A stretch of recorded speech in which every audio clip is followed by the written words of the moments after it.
Olá pessoal, tudo bem? Há cerca de 6 meses eu fiz uma série de postagens tratando acerca do ciclo de estudos e de suas vantagens como técnica de estudo em relação a outras estratégias que costumeiramente vemos as pessoas utilizando no estudo para concursos públicos e outras provas. A ideia desse vídeo e de uma série de outros que iremos produzir subsequentemente é apresentar detalhes que poderão permitir a elaboração, a construção desses ciclos de modo que eles sejam mais eficientes e que de fato atinjam ao objetivo ao qual se pretende, né? Que se possa fazer uso de uma técnica que seja melhor e que tenha também resultados mais palpáveis. Basicamente, a ideia desse primeiro vídeo é apresentar como pano de fundo para a exposição de detalhes sobre a elaboração do ciclo a questão do esquecimento.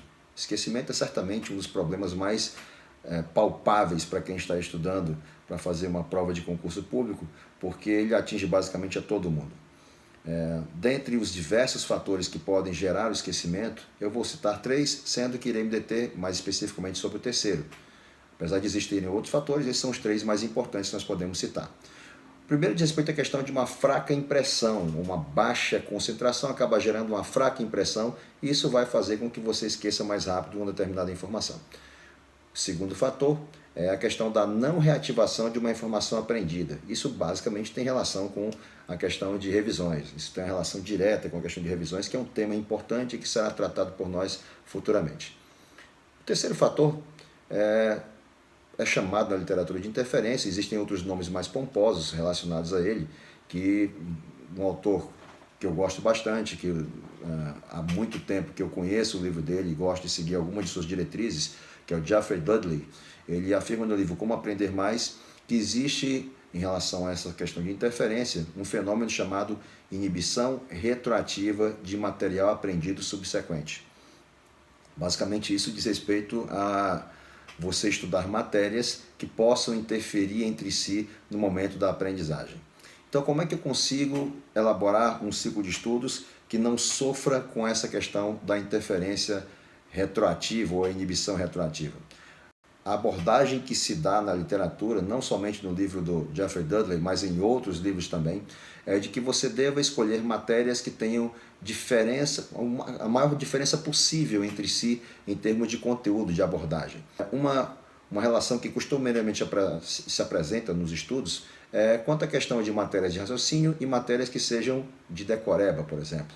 Então, quanto mais você conseguir intercalar, alternar matérias que sejam de naturezas opostas ou diferentes, enfim, contrárias, você vai conseguir gerar esse efeito, minimizar, melhor dizendo, esse efeito da inibição retroativa.